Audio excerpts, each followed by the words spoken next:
Chapter 4. The Unity of God and Man. In the past we have dealt with God and man as two instead of one, and in dealing with just one, man has always been placed in a secondary position. Yet man, or manifestation, is the only visible evidence that there is a God. If we will replace the word God with the word good, we will be able to unify God and man to our entire satisfaction. In fact, in the ultimate analysis, you will discover that there is but one, and that one is the spiritual man, a godlike man, demonstrating the omnipotent, omniscient, and omnipresent principle of good called God. We are speaking with new tongues for absolute truth in revealing demonstrable facts. Jesus Christ represented the perfect unity of God and man. He was a perfect specimen of humanity who went about his business doing good. Hence, he and God, good, were one. He spoke with authority because he understood that there was none other than himself. He included God or good within himself and demonstrated it. The inclination of most students of truth is to try to become absorbed in deity, thereby losing all regard for the manifestation and failure to demonstrate as the result. Why should you regard more than yourself if you are his perfect image? We can never demonstrate the principle of being until we make our at-one-ment or atonement with it. And we can never make our atonement until we cease looking upon God other than an ever-active principle of good to be utilized in every walk of life. A realization of the fact that God is not a separate being, but is the omnipresent power of good, will dispel forever a belief in the power of a so-called evil, and humanity will be free from the sense of duality. It does not matter whether we refer to this unity as God and man, mind and its idea, cause and effect, spirit and identity, or father and son, for these terms all refer to the one changeless principle and its idea which coexist. These terms also apply to the one spiritual man who expresses that principle is.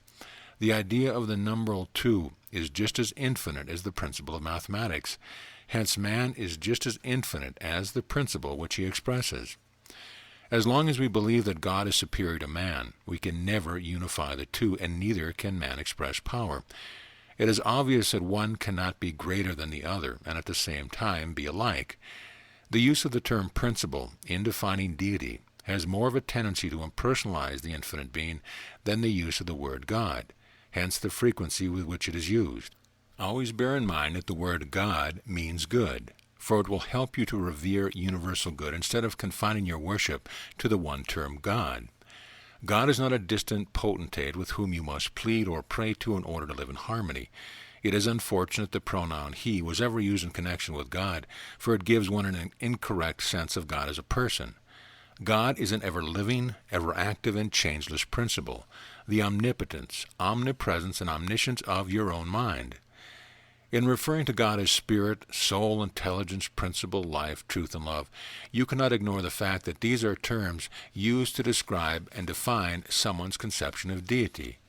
You may accept these opinions and base your reason upon their conception, but do not lose sight of another fact, that you are always acting and depending upon your own conclusions. Nothing exists to you except your conception of that thing. All conceptions are dependent upon your own consciousness, even your conception of God. You are either expressing power or lacking it according to your conscious realization of the truth. Naturally, to discover that there is no power other than your mind, consciousness, is to make your atonement with all power. You not only have all power, but you actually are all power, for mind is individual as well as universal, if it is all. Since principle good cannot reflect or express anything but itself, it is logical to presume that the reflection or expression must be principle itself. If you stand before a mirror, you see yourself. Consciousness is the mirror in which principle or mind reflects its ideas, and that reflection is man. If it were possible to reflect all the principle good in a mirror, that which you would see would be yourself, God's reflection. Your perfect understanding of God is your mental mirror. In this understanding, you perceive or see ideas, and these ideas are realities in tangible form, substance, and color. Do you not realize the immensity and totality of your own mind? Can you not see that the divine mind you have been worshiping is your own conscious mind? All color, form, and substance is within you. It is your own principle or mind that you must demonstrate, for it includes all of the things which you desire. Man is mind's consciousness, the means by which mind acts, thinks, appreciates its own idea. Man is what mind knows about itself. Man is mind's own self-contemplation. Man is mind's demonstration of itself. The Christ is the real man, and that is what you and I are. We have been deceived long enough into believing we are sinful mortals struggling to become spiritual enough to be even recognized by principle. We have been told that the infinite cannot know the finite. Certainly not, for there are no finite beings. Jesus said, "You are gods, and the Scripture cannot be broken." And Paul said, "You are the wisdom, knowledge, and power of God." Let us claim this power and act as though we were spiritual beings here and now. You cannot have a single thing until you claim it. You cannot act like the Christ until you realize that you are the Christ, the true idea of good. These are powerful statements, but we must declare the whole truth or none at all. The warfare between spirit and matter has waged long enough to awaken people to the truth about themselves. It is ridiculous to go on declaring that good is all in all, and then continue to believe in a separate mortal man, whom these same individuals recognize as the creation of a mythical mortal mind. If we accept a false premise of a material man, subject to sin, sickness, and death, we can never expect to demonstrate the Christ in our midst.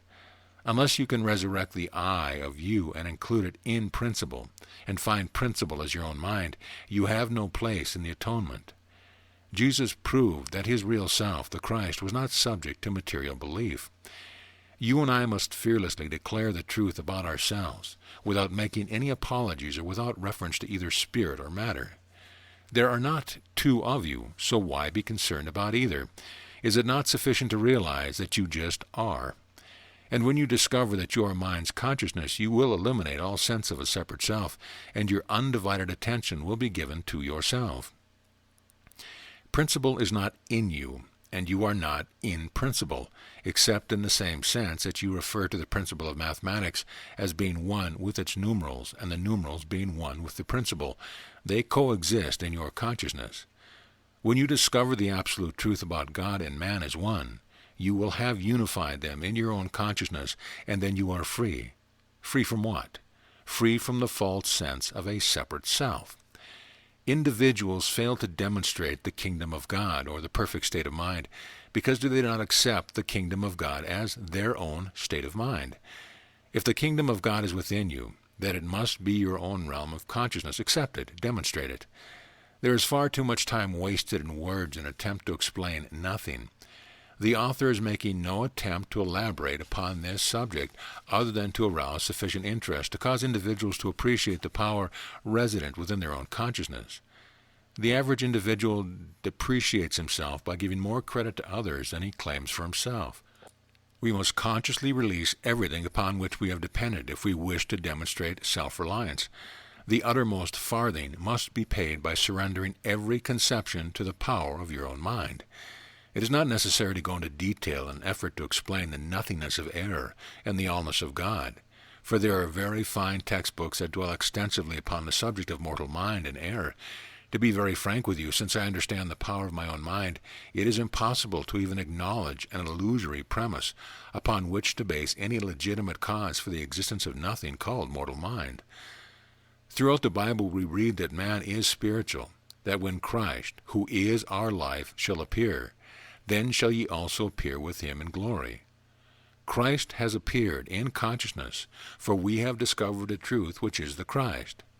Then shall ye also appear with him in glory means this: when we discover the absolute truth about ourselves, then this visible man ye shall also appear in glory, for we shall see him as he is in heaven. In other words, we will no longer look upon ourselves as material being, but we will behold ourselves in scientific understanding as the perfect man here and now.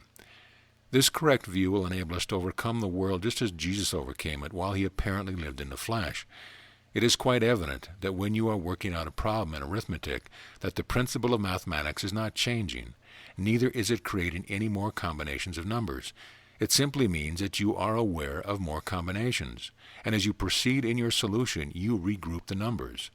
This will serve to illustrate man's relationship to principle. Man stands in the same relationship to principle mind as the principle of mathematics stands to its numbers. The two coexist, for one cannot exist without the other. That which is appearing as a new creation in the manifest world is simply the revelation to consciousness of distant ideas of truth. Man becomes conscious of the idea which always were complete, tangible, and real mind. He always possessed all things in substance, but had never become conscious of them. At the time that people rode in ox carts, the airplane existed in the same place, in the same mind, simultaneously, but no one had conceived the idea.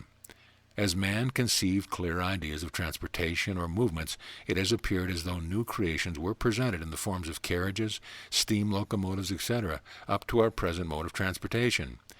Nothing has really happened except individuals have enlarged their conception and are in a better state of consciousness.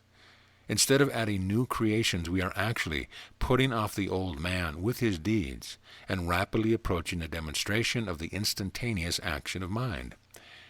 Just as the principle of mathematics would be of no avail without the numerals, principle would be a non-entity without its manifestation called man. It is quite obvious that the principle of mathematics is no respecter of numerals. In fact, it cannot conceive of them as separate from itself. If we make a mistake in mathematics, there is no use in pleading with the principle to adjust our problem. Some principle cannot conceive of its manifestation as separate from itself. It stands to reason that it is impersonal and has the same regard for one as for all. Since it can be aware of nothing but its own perfect manifestation, it is conclusive that it cannot conceive of anything in the form of a problem to be adjusted. The sooner we realize these facts, the sooner we will cease looking to God for help, and the greater effort we'll make to harmonize our conception with mind and be free.